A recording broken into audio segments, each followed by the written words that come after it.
Hi everyone, it's day 18 of the happiness campaign, so thanks all who have engaged to date and is sharing happiness, and even your post and everything about what makes you happy and engaging. Thanks Leah the other day about showing, you know, even your few exercises and how you get back in, like you're in fantastic shape, you know, but you do eat well, you look after yourself, you have a busy life with your 2 kids, but that's how important. So top tip this week, definitely going to be concentrating on our health, because it's so important that our health does affect our happiness. Because I know even in stages that I've maybe had poor health in my 20s, I realized that it did affect my happiness, it affected even going out of the house, it affected engaging with people.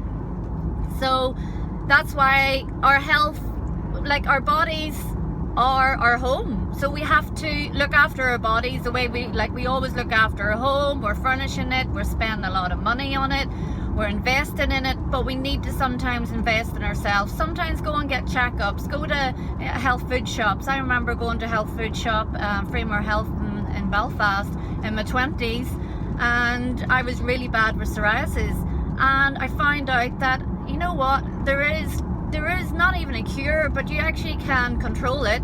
And now I'm psoriasis free for over 20 years because I control it with a good diet. But there was a stage in my life I did have health challenges in my 20s, and you know, it got me really down, really depressed, didn't want to get out of the house, covered up because I wanted to cover up my skin with certain clothes, and I didn't tell anybody about it. But now I tell people because I realise there's other people suffering, and I want to share what's actually helped me to help other people go through health challenges, that your body can heal itself. Your body, if it's given the right nutrition, if it's given the right water, you know, you can actually heal your body and feel happier. So now in my stage of life, I'm a lot healthier, I'm a lot happier, and it is because I made those drastic changes and those lifestyle changes in my 20s when I adapted my eating habits, I adapted my drinking habits, and that was cutting down on alcohol. And even recently, I've actually taken a break from alcohol the past 10 months, and I feel more productive, more energy. And what's good for somebody else isn't necessarily good for you. So don't let peer pressure ever affect you. If you ever want to take a break or change your lifestyle, you know, do it for you. You don't have to feel under pressure for anybody else. So I know what's good for my body. I know what I can manage. I know I'm healthier with different restrictions on food or alcohol, but it suits me and I'm happy. And because my health is actually fantastic at the moment, I feel a lot happier with myself. I feel happier with my body. I feel happier about my skin. I feel as if I don't even have psoriasis. I feel as if I'm a new person from when I actually had that and suffered for it for about 7 years. So that's why even this week I'm sharing top tips about healthy eating and how important it is, and keeping hydrated. If our bodies are 75% water, then of course we have to constantly be putting in new water into our system all the time and refreshing that. And that's why water bottles always in the car. Always take a water bottle in the car. My top tips I shared yesterday in the post. But today is all about eating your way to good health. I ate my way to good health. I realized it took about 12 weeks to actually do like a transformation, to get into better eating habits as well.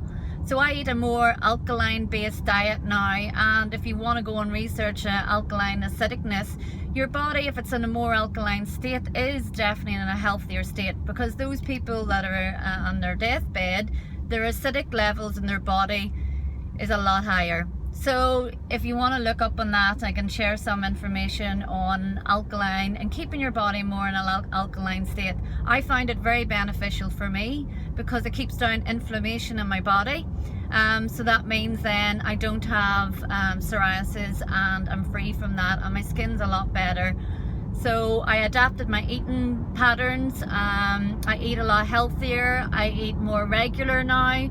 Sometimes I used to skip. I used to skip food in my teenage years, in my 20s, thinking, you know, you're going to lose weight or maintain a weight. But that was completely the wrong thing to do. I realise now that I eat more and I maintain my weight.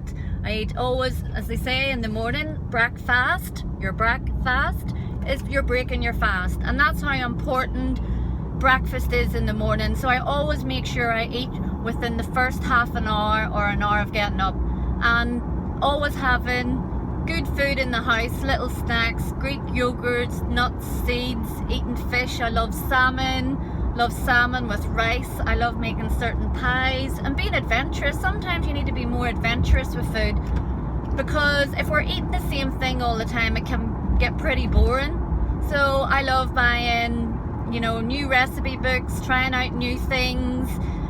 Tina, you mentioned also about flaxseed. I use flaxseed 3-4 times a week. I put it in my cereals. I put it in any healthy shakes during the day, just to give me more energy. And the omega-3 on it is fantastic for your skin as well. So increasing your moods is important for happiness. So there's a lot of foods out there that are really good for increasing your moods. And those are like fish, your vegetables, your fruit, yeah, your nuts. Little snacks like that are so important, and that's why I always carry little snacks around with me, because it's important, rather than eating snacks that are not good for me either. But not saying that I don't eat pizza, I don't eat ice cream. I do, but I eat it in moderation and I enjoy it. So just like everybody else, I definitely enjoy my food. I love it, but I'm always busy. So exercising is important. Good habits for your health is good exercise. I'm always keeping active, and housework keeps us active, girls. Sometimes I don't have to always go to the gym. So I know if I was monitoring my activity, I definitely probably would do more around the house and outside and keeping active than I probably would have when I went to the gym. But the gym's also good for strength and conditioning, and whatever suits anybody else. But movement is very, very important. Sleep is also important for our health. Getting a good night's sleep. I always need at least 7 hours every night. And I'm out like a light completely, because I have a busy day, I eat well, and I never have any sleeping problems. Never really did have sleeping problems, but there's a lot of people out there. It's always good, and I'm going to be sharing some more information during the week about how to get into better sleeping habits. So that's just a few tips for today. Hope that's been useful, and share it with anyone else that you think maybe needs to improve their health and also needs to eat their way to better health. So that's just heading up now to my mum and dad's, because she's probably making something really yummy for me, as she usually does. So it's always nice to get homemade food, and keeping well and keeping connections too. So have a happy Thursday, and hopefully hear from you soon. Bye.